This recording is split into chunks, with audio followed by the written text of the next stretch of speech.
Saya Rafani Nabila Putri Lubis. Di sini kami akan menampilkan video proyek wawancara terkait materi manusia dalam pandangan Islam. Selamat menyaksikan. Permisi Kak, di sini boleh nggak kami izin mewawancarai Kakak terkait materi manusia dalam pandangan Islam menurut Kakak? Boleh. Sebelumnya boleh nggak perkenalkan nama Kakak dulu?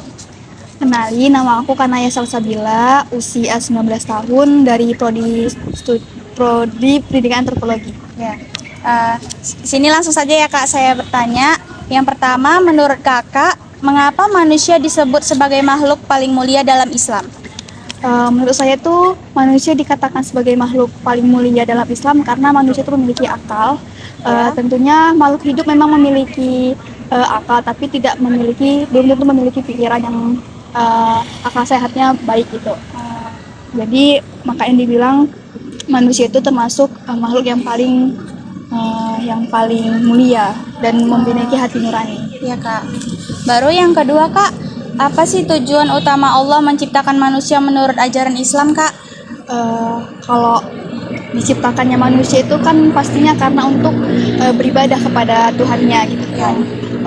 Seperti dalam surat Az-Zariyat ayat 56, menjadi khalifah yang menjaga dan memakmurkan bumi. Kemudian Kak, yang ketiga, bagaimana cara manusia menjalankan tugasnya sebagai khalifah di bumi Kak? Dengan cara menyeimbangkan dan menegakkan keadilan dan berbuat baik kepada sesama manusia dan makhluk lainnya. Terus, menurut Kakak, bagaimana cara seorang muslim menjalankan kehidupan yang sesuai dengan fitrah manusia menurut Islam? Menurut ajaran agama Islam itu kan untuk menjalankan itu semua ya pastinya ibadah. Ibadah itu dengan ikhlas dan akhlaknya itu juga dijaga dengan baik serta menjauhi larangan dari yang sudah ditentukan oleh Allah. Terus yang terakhir Kak, dalam kehidupan sehari-hari, bagaimana Kakak bisa menerapkan akhlak yang baik sesuai ajaran Islam Kak? Cara menerapkannya sih dengan berbuat baik, berkata jujur, menghormati orang tua, berperilaku sopan santun, dan menghargai sesama manusia. Gitu saja ya Kak. Baik, terima kasih ya Kak. Izin Kak, sebelumnya boleh nggak kami mewawancarin Kakak? Boleh Kak. Sebelumnya Kak, boleh perkenalkan diri dulu? Kenalkan, nama saya Koirul Nisa dan Usianya? usia saya 20 tahun. Dari Prodi? Prodi Pendidikan Antropologi. Baik Kak, langsung saja di sini saya akan mewawancarai Kakak terkait materi manusia dalam pandangan Islam. Nah, yang pertama itu, menurut Kakak, mengapa manusia disebut sebagai makhluk paling mulia dalam Islam? Kalau menurut saya itu, menurut pendapat saya ya, manusia itu karena diberi pikiran, akal pikiran, hati nurani untuk menjalani kehidupannya sehari-hari seperti itu. Jadi istilahnya manusia itu merupakan makhluk dengan derajat paling tinggi di antara makhluk lainnya. Baik Kak, untuk pertanyaan yang kedua, apa tujuan utama Allah menciptakan manusia menurut ajaran Islam? Menurut saya, manusia itu diciptakan dalam Islam adalah untuk melakukan ibadah kepada Tuhan, kepada Allah Subhanahu wa taala, karena manusia itu merupakan khalifah di bumi ini. Untuk yang pertanyaan ketiga Kak, bagaimana cara manusia menjalankan tugasnya sebagai khalifah di bumi? Menjalankan tugasnya itu seperti menjaga keseimbangan agar tidak ada terjadinya seperti konflik seperti itu, dan saling menyayangi antara makhluk-makhluk di bumi. Untuk yang keempat Kak, menurut Kakak, bagaimana cara seorang muslim menjalankan kehidupannya yang sesuai dengan fitrah manusia menurut Islam?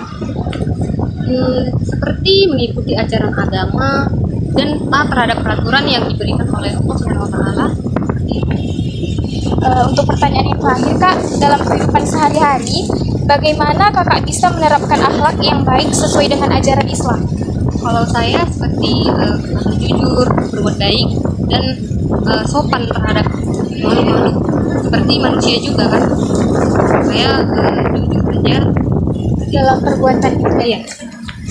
Baik Kak, terima kasih Kak. Baik teman-teman, sekarang saya sudah bersama dengan narasumber. Boleh perkenalkan Kak, namanya siapa?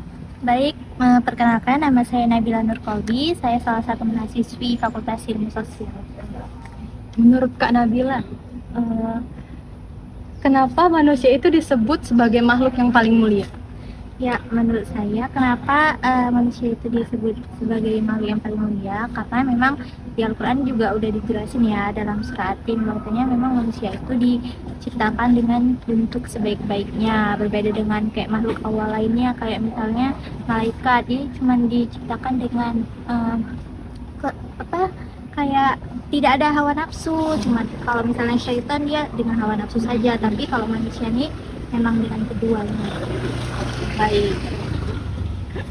Terus menurut kakak, apa tujuan utama Allah menciptakan manusia? Tujuan utama Allah menurut saya menciptakan manusia itu udah dibilang juga dalam surah Al-Baqarah ya, kalau misalnya untuk menjadi khalifah di bumi, ya ini untuk merawat bumi dan menghindari bumi dari kerusakan. Terus kita kan sebagai manusia, menurut kakak sendiri bagaimana cara kakak menjalankan tugas kakak sebagai makhluk Allah gitu? Ya dengan ini ya, sebagai khalifah kita di bumi, kita harus menjaga bumi ya, jangan menebang pohon sembarangan, pokoknya kita menjaga lingkungan gitu lah. Oke, Kak. Menurut kakak, kita sebagai manusia ini udah sesuai nggak sih dengan ajaran Islam? Kita udah sesuai nggak sebagai makhluk Allah yang baik nggak gitu? Sebenarnya tergantung ke pribadi masing-masing lagi ya, kembalinya udah sesuai atau belum kita manusia dengan kriteria yang Allah sebutkan itu ya, kembali lagi ke kita, cara kita mengintrospeksi diri. Kalau kakak sendiri gimana cara kakak gitu menjalankan aktivitas kakak lah yang menunjukkan kalau kakak ini seorang muslim gitu? Ya sehari-hari kalau misalnya Islam itu kan memang udah diatur nih, dari bangun tidur sampai tidur lagi pun kita udah ada doanya segala macam, udah ada aturan, jadi kita tinggal ngikutin aturan itu aja. Nah terakhir, di kehidupan kakak sehari-hari, kakak menerapkan apa contoh akhlak baik yang kakak terapkan gitu yang sesuai dengan ajaran Islam? Contohnya nih, karena lagi bulan puasa ya, mungkin kan banyak ya statement orang-orang tuh kalau misalnya orang puasa tuh harus dihormati, kayak pokoknya ya saudara-saudara kita yang nulis jadinya kan merasa segan, padahal kan seharusnya tuh nggak kayak gitu ya Mbak, padahal harusnya kita yang berpuasa yang menghormati mereka.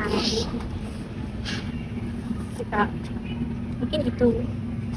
Oke, baik. Terima kasih ya, Kak. Jawabannya cukup jelas sih, Kak. Baik. Terima kasih, Kak Nabila.